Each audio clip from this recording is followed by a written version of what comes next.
Elle nettoyait le sol. Il dirigeait l'entreprise, mais c'était elle qui avait gardé son cœur. Mais avant de plonger dans cette histoire poignante, abonnez-vous à notre chaîne pour ne rien manquer de nos récits les plus bouleversants. Et dites-nous dans les commentaires, croyez-vous que le véritable amour peut renaître après des années? Le sol brillait sous ses gestes précis, presque mécaniques, alors que l'odeur discrète de désinfectant flottait dans l'air du oual luxueux. Les murs en marbre beige réfléchissaient la lumière froide des néons.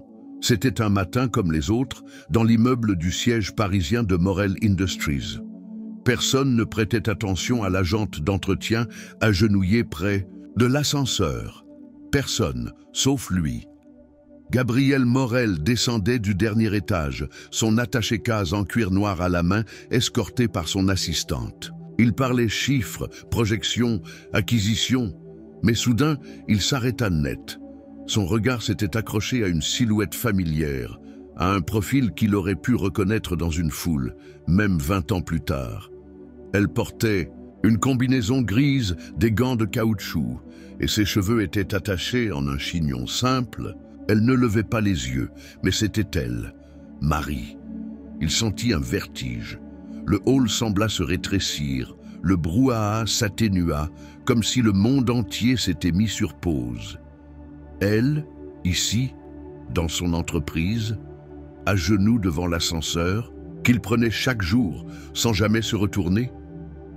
Gabriel se pencha légèrement en avant, incapable de détourner le regard. Les souvenirs le frappèrent comme une vague. L'odeur des figues en été, les rires partagés sur le vieux pont du village, les lettres qu'ils enterraient sous le chêne derrière l'école.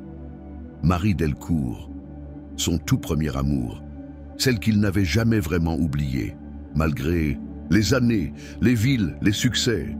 Mais elle ne réagit pas, continuait de frotter, son visage restait baissé, concentré, comme si elle effaçait une tache invisible. Une partie de lui espéra qu'elle jouait, qu'elle l'avait reconnu, mais refusait de le montrer. L'autre partie, plus lucide, comprenait. Elle ne le reconnaissait pas. Pas dans ce costume, pas dans ce monde. Il s'approcha lentement, le cœur battant, comme s'il avait à nouveau 16 ans. Son assistante bredouilla quelque chose, mais il leva la main, demandant le silence. Arrivé à 1 mètre d'elle, il murmura « Marie ?» Elle s'immobilisa. Ses épaules se figèrent, et pendant un instant, le silence devint palpable. Elle releva à peine le visage, ses yeux rencontrant les siens. Il vit l'hésitation, l'incertitude, puis quelque chose de plus tranchant, la distance, la froideur d'années passées à oublier, à survivre, à ne plus espérer. « Je suis désolé, monsieur. Je dois finir cette zone. » Et elle détourna les yeux. Il resta là, stupéfait. La scène semblait irréelle. Comment 2 personnes, ayant partagé tant d'émotions, pouvaient-elles se croiser ainsi, sans frémir? Le choc le suivit toute la journée. Il tenta de se concentrer sur ses réunions, ses appels, ses décisions. En vain. L'image de Marie, à genoux sur ce sol glacé, le hantait. Ce soir-là, il fouilla dans ses archives personnelles, dans une boîte oubliée depuis longtemps, rangée dans un coffre de son appartement haussmannien. Il y trouva une vieille photo. 2 adolescents sur un vélo. Elle riait. Il la regardait, fasciné. Il sentit une brûlure au fond de la gorge. Il ne pouvait pas la laisser disparaître une 2e fois. Le lendemain, il attendit qu'elle sorte par la porte arrière du bâtiment. Elle marchait vite, manteau élimé, sac en bandoulière. Il la suivit, puis l'interpella doucement. « Marie, c'est vraiment toi, non ?» Elle se retourna, le visage neutre. « Je travaille ici, c'est tout. Je n'ai rien à te dire. » Mais il ne céda pas, il voulait comprendre. Pourquoi était-elle revenue? Pourquoi n'avait-elle jamais cherché à le retrouver? Où était passée cette jeune fille, pleine de rêves, qui écrivait des poèmes sur des bouts de serviettes au café du village? Ils finirent dans un petit bistrot à l'abri des regards. Il insista. Elle céda, agacée. Sa voix tremblait quand elle raconta l'accident de ses parents, les dettes, les études abandonnées, la solitude. Elle n'avait jamais quitté la région. Lui, il était parti, sans se retourner. Tu étais un rêve d'été, Gabriel. Moi, je suis resté dans le froid. Il ne sut que répondre. Sa réussite semblait ridicule face à ce qu'elle avait traversé. Il se sentait coupable de l'avoir oublié, de n'avoir jamais cherché à savoir. Mais quelque chose en lui s'éveilla ce soir-là, un désir de réparer, de la revoir sourire, de ne pas être, une fois encore, celui qui passe à côté de l'essentiel. Et c'est ainsi que tout commença à suivre. Gabriel ne dormit pas cette nuit-là. Il resta assis des heures durant dans son salon silencieux, les mains croisées, le regard perdu sur les toits de Paris. Dans sa tête, les mots de Marie tournaient en boucle, comme un écho qu'il ne pouvait plus faire taire. « Tu étais un rêve d'été, moi je suis resté dans le froid. » Une phrase simple, mais qui portait toute la douleur d'un passé qu'il avait laissé derrière lui, sans un regard. Le lendemain matin, au lieu de se rendre directement à son bureau, il demanda à son chauffeur de faire un détour par le quartier où ils avaient grandi. C'était loin, à la périphérie sud de Paris, là où les rues portaient encore les cicatrices du temps, où les murs ébréchés racontaient 1000 histoires que personne ne prenait le temps d'écouter. Il descendit seul, marchant lentement, le long des ruelles familières. La boulangerie était fermée, le cinéma, transformé en salle de jeu pour enfants. Mais l'école, elle, était encore là. Même grille, même cours. Et sous le vieux chêne, il revit 2 enfants qui riaient, partageant un sandwich, rêvant d'un monde qui n'existait que dans leurs promesses. Il prit une décision. Il ne pouvait pas simplement tourner la page. Pas cette fois. De retour à son entreprise, il convoqua discrètement son assistante, lui demanda de suspendre temporairement le contrat de Marie avec maintien de salaire. C'était sa condition. Pas d'humiliation, pas de pression. Juste du temps. Et une invitation. Écrivit lui-même la note à la main sur un papier épais ivoire. Une écriture sobre, sans fioriture. Si tu acceptes, rejoins-moi demain à 13h au jardin des Serres d'Auteuil. Juste un déjeuner, rien d'autre. Le lendemain, il attendit sous la verrière d'une des serres anciennes, entouré de plantes exotiques et de l'odeur humide de la terre. Il portait un manteau de laine sombre, sobre, élégant, mais ses mains trahissaient son anxiété. Et puis, elle arriva. Marie. Les cheveux détachés, un manteau trop léger pour la saison, mais le regard plus calme. Elle s'assit en face de lui sans un mot. Le déjeuner fut d'abord silencieux, quelques politesses, un regard échangé. Puis, lentement, comme une fleur qui s'ouvre malgré le froid, elle commença à parler. Elle lui raconta la mort de ses parents, l'abandon de la fac, les petits boulots accumulés. Elle avait élevé seule son petit frère jusqu'à ce qu'il parte faire sa vie à l'étranger. Elle ne s'était jamais vraiment remise, mais elle avait appris à ne plus attendre. « Pourquoi es-tu revenu à Paris ?» demanda-t-il. « Parce que j'avais besoin d'air et que je n'ai plus rien à perdre. » Il l'écoutait sans l'interrompre. Il n'avait jamais été aussi attentif. Les silences entre eux n'étaient plus vides, ils étaient denses, chargés d'années étouffées. Alors il osa. « Est-ce que tu te souviens du concert de Chopin qu'on rêvait d'écouter ensemble? Tu disais que tu pleurerais dès la première note. » Elle le regarda, surprise. Puis, un sourire discret se dessina sur son visage. Le soir même, il réserva 2 places au théâtre des Champs-Élysées. Les jours suivants, Gabriel chercha à recréer ces fragments de leur passé. Il l'invita dans un café du quartier latin, lui offrit une réplique du roman qu'ils avaient lu ensemble à 14 ans.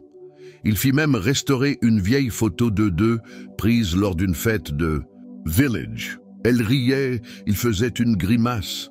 Peu à peu, Marie s'ouvrait, par petites touches. Elle riait à ses maladresses, lui posait des questions sur sa vie actuelle. Elle lui raconta ses nuits blanches, ses doutes, les heures passées à écrire, sans jamais oser montrer ce qu'elle écrivait. Des poèmes, des récits, des lettres qu'elle n'envoyait jamais. Gabriel, lui, se sentait différent, allégé, comme s'il redevenait un homme qu'il avait oublié être. Avec elle, il n'était plus le PDG glacé, le stratège implacable. Il redevenait Gabriel, ce garçon du village, maladroit mais sincère. Un après-midi, ils se retrouvèrent dans un parc abandonné à l'écart des regards. Le vent faisait danser les feuilles, le banc était rouillé, mais ils s'y installèrent. Comme deux adolescents, elle lui parla de son petit frère, de la peur constante de ne pas être assez. Lui avoua qu'il avait bâti tout son empire en courant après le silence de sa maison vide. Il se sentit nu, mais elle ne le jugea pas.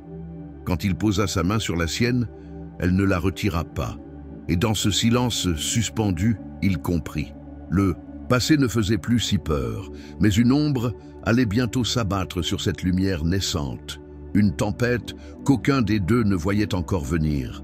Les flashs éclatèrent comme des éclairs d'orage. Le lendemain matin, alors que Gabriel sortait de la petite librairie de quartier où il venait d'acheter un recueil de poésie pour Marie, plusieurs photographes l'attendaient déjà sur le trottoir. L'un d'eux cria son nom, un autre zooma sur la silhouette féminine à ses côtés. Marie, surprise, leva instinctivement les bras pour se couvrir le visage. Trop tard. Les clichés étaient pris, les rumeurs prêtes à se propager. En quelques heures, les titres envahirent la presse. Le PDG des parfums Morel en couple avec une femme de ménage? Ou de scandale social dans le monde du luxe, romance ou caprice? Les mots étaient durs, souvent moqueurs. Le contraste entre leurs statuts fascinait, agaçait, divisait. Certains dénonçaient l'hypocrisie des élites, d'autres parlaient d'une femme cherchant à gravir les échelons par des moyens douteux. Au siège de Morel Industries, le conseil d'administration se réunit d'urgence. L'atmosphère était glaciale, tendue. Autour de la table en verre, les regards étaient lourds de jugement. « Tu risques la crédibilité de toute l'entreprise pour un coup de cœur romantique ?» lança sèchement le directeur financier. Gabriel resta silencieux, le visage fermé. Il n'avait aucune intention de justifier ses choix personnels. Pourtant, il comprit que le chemin qu'il empruntait ne serait pas sans conséquences. Ce soir-là, il rentra plus tôt que d'habitude. Marie était déjà là, dans le petit appartement discret qu'il lui avait proposé en attendant qu'elle retrouve ses repères. Elle était assise sur le canapé, le regard fixe, tenant dans ses mains un exemplaire du journal du jour. Sur la couverture, une photo d'elle, baissée, en train de laver le sol de l'entreprise. Le titre, « La femme qui a fait tomber le roi ». Gabriel s'approcha doucement. Elle ne leva pas les yeux. « Je n'ai jamais voulu ça », murmura-t-elle. Il s'agenouilla devant elle, pris d'un élan de tendresse. « Je sais, et tu n'as rien fait de mal. » Mais elle recula comme brûlée. « Tu vis dans un monde qui n'est pas le mien, Gabriel. Je n'ai pas les mots, je n'ai pas l'armure. J'ai passé ma vie à essayer de ne pas déranger, et maintenant, je suis partout, ridiculisé. » Il tenta de la rassurer, de lui expliquer qu'il allait tout faire pour éteindre les feux, mais au fond d'elle, quelque chose s'était brisé, une honte ancienne, une blessure que ses unes venaient de raviver. Elle se leva, ramassa ses affaires, il la supplia de rester, elle secoua la tête. « Je t'ai aimé quand tu n'étais encore qu'un garçon qui regardait les étoiles. Pas quand le monde entier te regarde toi. » Elle disparut dans la nuit. Le lendemain, Gabriel reçut un appel inattendu. C'était Florence Lambert, ancienne professeure de français du lycée de leur village. Elle avait lu les articles et elle savait quelque chose. Marie m'a confié ses cahiers à l'époque, des poèmes, des histoires. Elle n'a jamais voulu les publier, trop pudique, trop fière, mais je les ai gardés. Je pensais que peut-être... Gabriel la rejoignit dans sa petite maison en banlieue. Elle lui tendit une boîte en carton, reliée par un ruban fatigué. À l'intérieur, des carnets à la couverture cornée, tachés d'encre, et couverts d'une écriture délicate. Il ouvrit le premier. « À celui que j'ai aimé sans qu'il le sache. À celui qui a emporté mes étés. » Chaque mot était un cri silencieux, une déclaration jamais envoyée, un amour figé dans le papier. Il lut des heures durant, incapable de s'arrêter. Les pages respiraient sa voix, ses silences, ses douleurs, et dans chacune, il était là. Son prénom, leur histoire, les regrets, les absences, et ce fil invisible qui, malgré tout, les avait toujours liés. Quand il referma le dernier cahier, une seule pensée traversa son esprit, limpide comme une évidence. Elle ne l'avait jamais oublié, pas un seul jour, et maintenant qu'elle était partie, il savait qu'il ne pourrait plus continuer sans elle. Mais pour la retrouver, il allait devoir plonger plus loin encore, là où l'amour ne se dit plus, là où il se prouve. Les jours suivants, Gabriel disparut de la scène publique. Plus de conférences, plus d'interviews, plus de décisions stratégiques. Il déléguait tout, laissant ses collaborateurs perplexes. Certains pensaient qu'il faisait une dépression, d'autres murmuraient qu'il préparait une retraite anticipée. Mais la vérité, c'est qu'il cherchait Marie, non pas à travers les réseaux, ni par ses avocats ou ses assistants. Il la cherchait comme on cherche quelque chose de vrai, de fragile, d'essentiel, lentement, à la main, à l'ancienne. Il retourna dans les rues de leur enfance, parla aux voisins, aux libraires, aux bouquinistes. Il découvrit que Marie venait parfois faire du bénévolat dans une petite librairie associative du 11e arrondissement, tenue par une femme âgée prénommée Lise. Elle lui indiqua qu'elle n'était plus venue depuis l'article dans la presse, mais qu'elle passait, parfois très tôt, pour déposer des livres ou de petites enveloppes anonymes. Gabriel comprit qu'elle était là, quelque part dans la ville. Il sentait sa présence dans les ruelles calmes, dans les bancs vides des parcs, dans les rayons de livres abîmés. Il décida alors de faire quelque chose de fou, d'inattendu, quelque chose qu'un homme public, un PDG, ne ferait jamais. Il organisa une lecture, dans cette même librairie, un samedi matin, sans annonce officielle, sans communiqué de presse. Juste une affiche écrite à la main. Lecture ouverte. Thème, les mots perdus. Il arriva tôt, avant l'ouverture, apportant une thermos de café, des croissants. Il installa lui-même les chaises, plaça quelques bougies sur les étagères, comme s'il préparait un rituel sacré. Puis il s'assit, attendant. Les premières personnes arrivèrent, intriguées, quelques étudiants, des habitués du quartier, une dizaine de personnes, puis 15, 20. Gabriel prit place devant eux.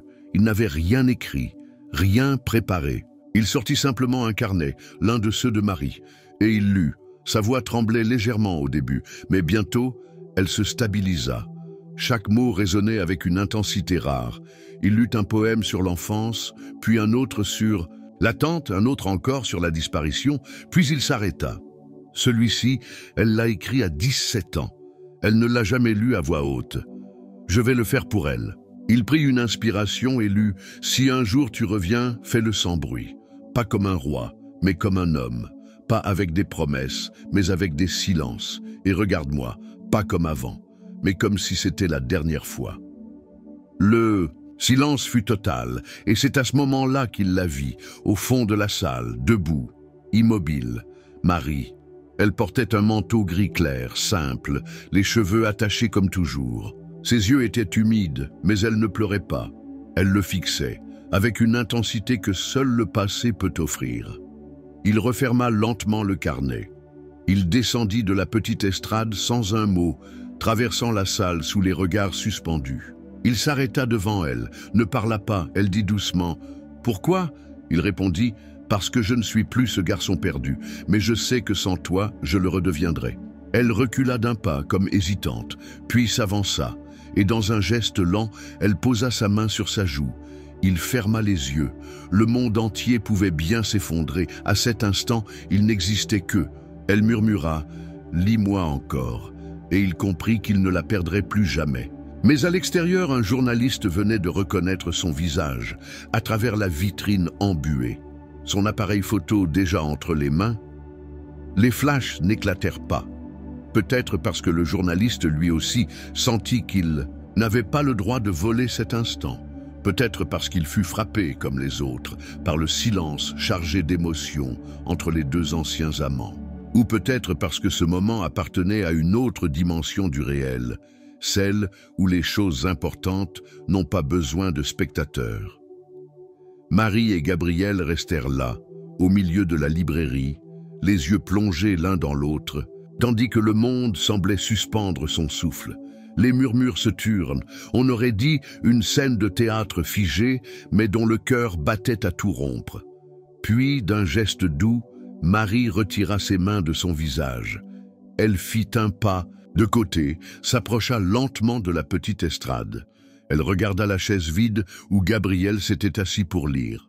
Et dans un mouvement fluide, comme si elle l'avait toujours su, elle s'installa à sa place. Elle ouvrit son sac, en sortit un carnet, un autre, puis encore un, tous reliés de ficelles, certains tachés par le temps, d'autres presque neufs. Elle leva les yeux. J'ai écrit pour me souvenir, mais aussi pour oublier. Aujourd'hui, j'aimerais partager juste un fragment. Sa voix, d'abord fragile, gagna en force à mesure que les mots s'écoulaient. Ce n'était plus Marie, la femme invisible, celle que l'on ne regardait pas dans les couloirs des bureaux ou dans les rames de métro. C'était une femme entière, debout dans sa vérité, les pieds dans la boue de sa vie, mais la tête tournée vers la lumière. Elle lut un texte court, presque une prière. L'amour ne revient pas comme il est parti, il revient plus lentement, plus cabossé, moins sûr de lui, mais plus vrai, et s'il reste, c'est qu'il a choisi. Un long silence suivit, puis un applaudissement, puis un autre. Bientôt, toute la salle l'applaudissait, mais elle n'écoutait déjà plus. Elle s'était tournée vers Gabriel, et dans ce regard-là, il n'y avait plus de mur, plus de peur, plus de différence. Après la lecture, ils quittèrent la librairie ensemble, main dans la main. Aucun mot n'était nécessaire.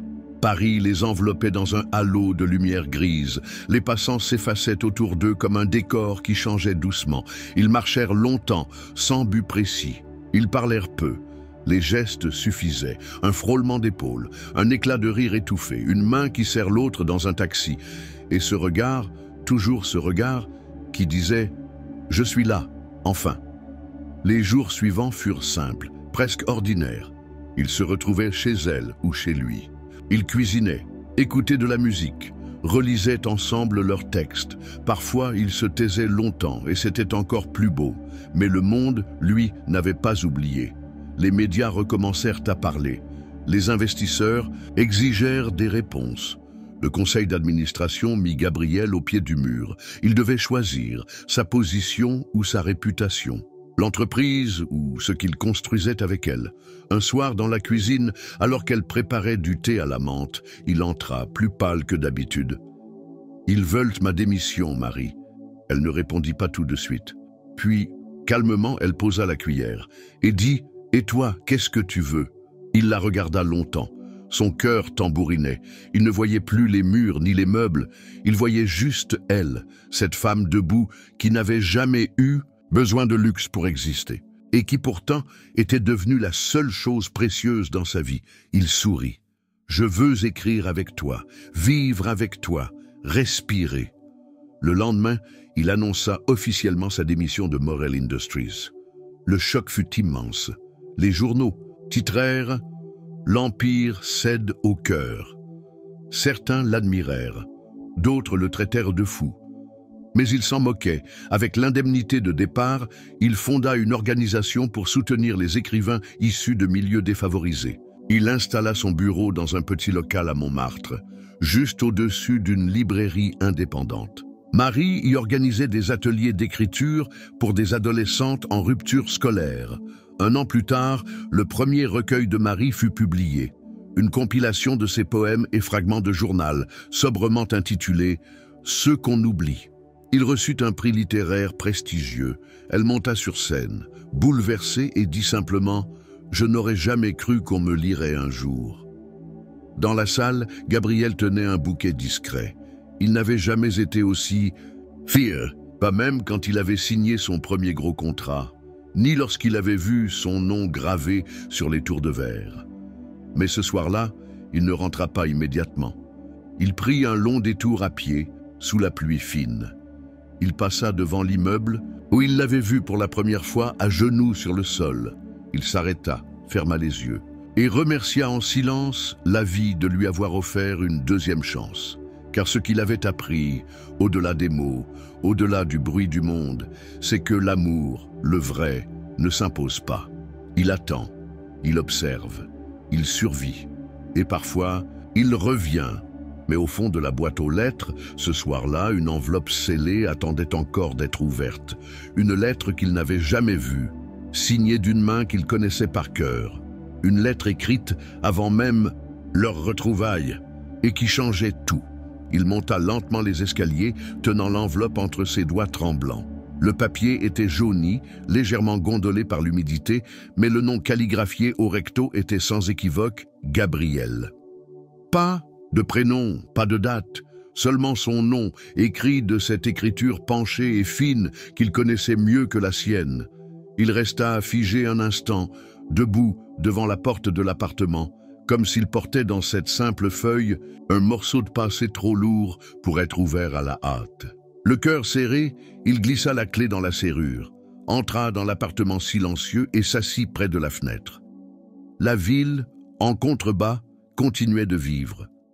Les phares, les klaxons, les ombres qui dansaient derrière les rideaux, des voisins, mais ici, dans ce coin d'intimité suspendu, le monde semblait reculer.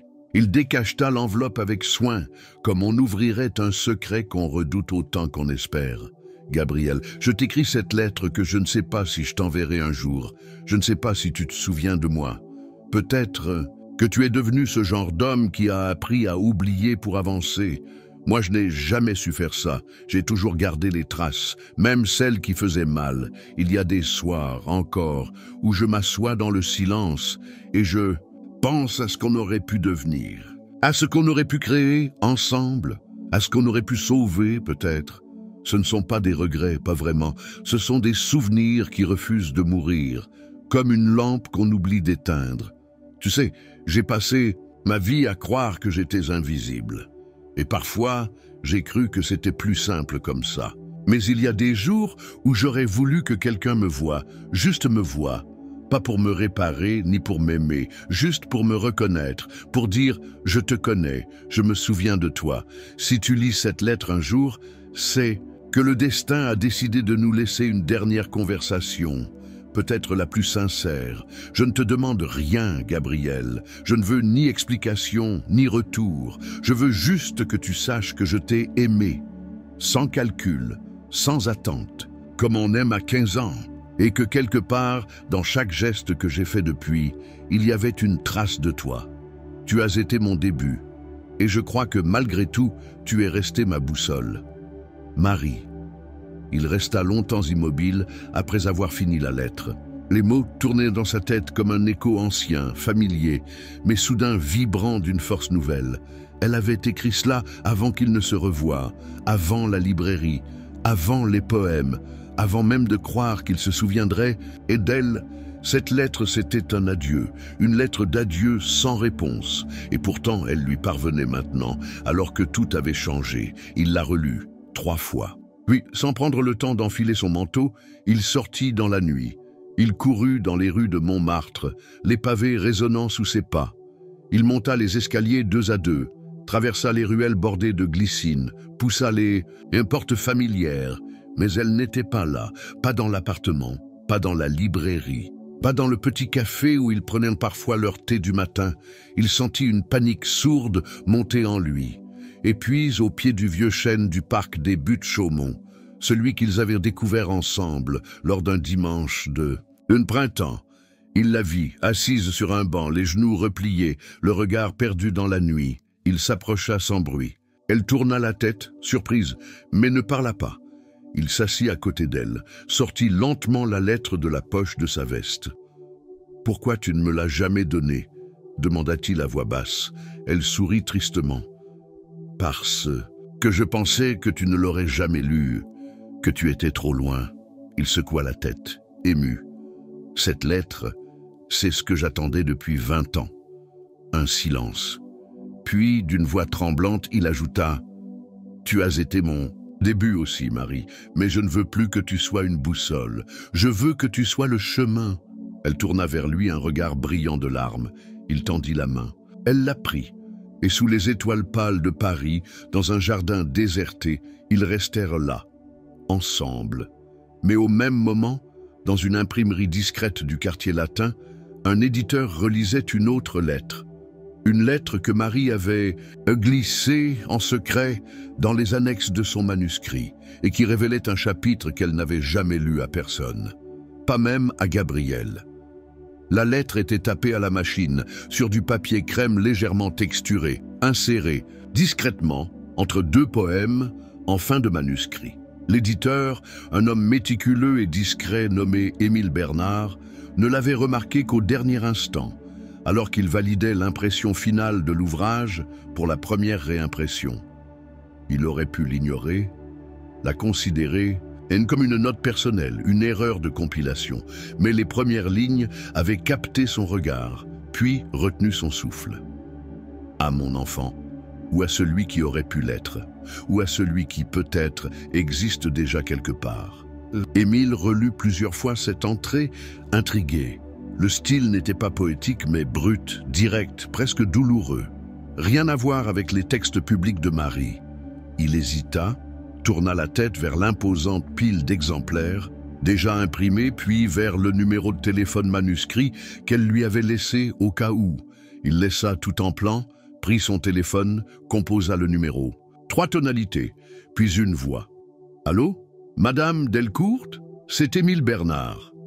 Pardon de vous déranger si tard, mais j'ai trouvé quelque chose. Une page, dans le manuscrit. Une lettre. C'est très personnel. » Un long silence de l'autre côté du fil. Puis Marie, calmement. « Vous l'avez lu? Je n'ai pas pu m'en empêcher. » Elle soupira. « Alors vous comprenez pourquoi je ne voulais pas qu'elle soit publiée? » « Je comprends. Oui, mais je crois que quelqu'un d'autre devrait la lire aussi. » Marie ne répondit pas. Il entendit un léger froissement, comme si elle se recroquevillait sur elle-même, ou comme si elle fermait un carnet. Puis elle dit « Vous avez raison, apportez-la-moi. » Émile la rejoignit en fin d'après-midi le lendemain dans la librairie. Gabrielle n'était pas là. Elle portait une robe en lin bleu pâle, ses cheveux noués en tresse, un crayon coincé derrière l'oreille. Elle lui servit un thé et il lui tendit la lettre, pliée avec soin. Elle la posa devant elle, la regarda sans l'ouvrir. Puis, après quelques secondes d'hésitation, elle l'inséra lentement dans une enveloppe vierge. « Je vais lui donner. Ce soir. » Le soleil se couchait quand elle rentra chez eux. Gabrielle était dans la cuisine, en train de cuisiner des lentilles, au curcuma, concentré, une serviette sur l'épaule. Il leva les yeux vers elle, sourit, elle s'approcha, glissa l'enveloppe dans la poche arrière de son jean et l'embrassa sur la tempe. Ils dînèrent dans le calme, parlèrent de l'atelier d'écriture du lendemain, de la nouvelle vitrine à installer, du vieux fauteuil à retapisser. Puis, alors qu'ils étaient installés sur le canapé, elle sortit l'enveloppe et la posa doucement sur ses genoux. « Je t'ai menti une fois. » Gabrielle se figea. Elle reprit. « Ce n'était pas un mensonge de malveillance, c'était une omission, quelque chose que j'ai gardé parce que j'avais peur que ça te brise ou que ça te ramène vers moi pour de mauvaises raisons. » Il se redressa légèrement, ses yeux la cherchant. Elle ouvrit l'enveloppe, sortit la lettre et lui tendit. Il lut, lentement, silencieusement. Mais son souffle se brisa à la 3e ligne. « J'étais enceinte quand tu es parti. Je ne te l'ai pas dit. Parce que tu avais un avenir, parce que je ne voulais pas te retenir, parce que je pensais que je pouvais faire face seul. » Les mots semblaient peser une tonne. Il poursuivit, le cœur battant, les mains tremblantes. « Mais je ne l'ai pas gardé. Pas parce que je ne voulais pas, parce que la vie ne m'en a pas laissé le choix. Je n'ai jamais parlé de ça à personne. Tu es le seul à qui je pouvais l'écrire. Peut-être parce que, même après tout ce temps, tu es toujours la seule personne à qui j'aurais confié mon enfant. » Gabrielle releva les yeux. Des larmes silencieuses coulaient sur ses joues. Marie ne pleurait pas. Elle le regardait, droite, solide, comme si elle portait depuis des années ce poids et qu'elle venait enfin de le poser. « Tu aurais pu me le dire. Je sais, mais je ne savais pas comment. Et je ne voulais pas que ça définisse tout. » Il se leva, fit quelques pas dans le salon, puis revint vers elle, s'agenouilla et dit doucement « Merci de me l'avoir dit. Merci de ne pas l'avoir gardé pour toujours. » Elle posa sa main sur sa joue, il la couvrit de la sienne. Puis, sans un mot de plus, ils restèrent là dans cette intimité bouleversée, mais plus vraie que jamais. Le lendemain, ils marchèrent ensemble jusqu'à un petit cimetière à la sortie de Paris. Elle l'emmena vers une pierre simple, Sans nom de famille, juste un prénom, Lucie, une date, un battement de vie, bref, une trace discrète. Ils restèrent longtemps silencieux devant la tombe, et ce fut là, dans ce lieu de fin, que Gabriel prit une décision. Il ne vivrait plus jamais avec des secrets entre eux, ni d'elle, ni d'eux, ni de lui-même. Mais en quittant le cimetière, son téléphone vibra, une invitation inattendue, un événement littéraire, un discours à prononcer. Devant des centaines de personnes, une occasion de dire publiquement ce qu'il n'avait encore jamais dit à voix haute. La salle était immense, drapée de velours rouge et d'ombre feutrée. Des plafonniers de cristal projetaient des éclats dorés sur les visages attentifs et un murmure suspendu flottait dans l'air comme un souffle retenu. C'était la soirée d'ouverture du Salon des Lettres Contemporaines, un événement prestigieux réunissant les grandes voix de la littérature actuelle, des éditeurs, des critiques et des lecteurs passionnés. Marie était invitée à y présenter son ouvrage, mais ce soir-là, ce n'était pas elle qui allait prendre la parole. Dans les coulisses, Gabriel attendait, vêtu simplement d'une chemise blanche et d'un pantalon de lin sombre, sans cravate, sans montre, sans rien qui puisse rappeler l'homme qu'il avait été. Il avait entre les mains quelques feuilles froissées. Il ne savait pas s'il allait les lire ou les laisser parler depuis sa mémoire. Marie l'observait à distance, assise au premier rang, les mains croisées sur ses genoux. Elle ne savait pas ce qu'il allait dire. Il n'avait rien répété. Il ne lui avait rien montré. Elle savait seulement qu'il avait accepté de parler. Pour elle, pour eux, son nom fut appelé. Il monta lentement les marches de bois vers la scène. L'assemblée s'immobilisa. Le silence se fit profond, presque sacré. Il s'approcha du pupitre, posa ses feuilles, leva les yeux vers la salle, puis vers elle, et il commença. « Bonsoir. Je ne suis pas écrivain. Pas vraiment, je n'ai jamais publié de romans, ni de poèmes, ni de nouvelles. J'ai dirigé des entreprises, j'ai fait signer des contrats, j'ai levé des fonds, et pendant longtemps, j'ai cru que c'était ça à réussir. » Un murmure discret dans la salle, puis de nouveau le silence. Mais la vérité, c'est que j'ai passé la moitié de ma vie à courir, à fuir, à construire des tours pour ne plus voir d'où je venais.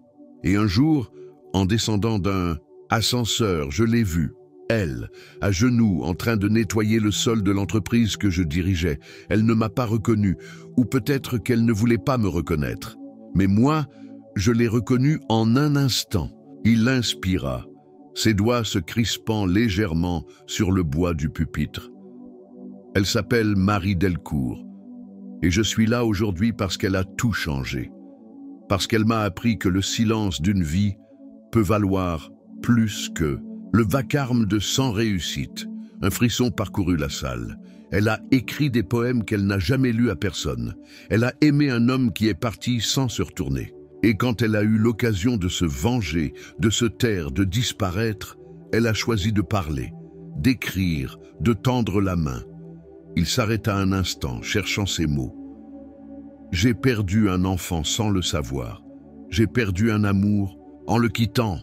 Et j'ai failli me perdre moi-même en refusant de voir ce qui comptait. Mais elle m'a vu, même quand je ne me voyais plus. Des larmes brillaient dans les yeux de plusieurs personnes dans l'assistance. Marie, elle, ne bougeait pas, mais son cœur battait si fort qu'elle aurait pu jurer que le monde entier l'entendait. Ce que je veux dire ce soir, c'est simple.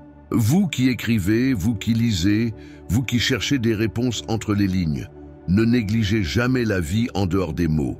L'amour, la perte, la honte, le pardon, tout cela, ce sont des histoires vraies.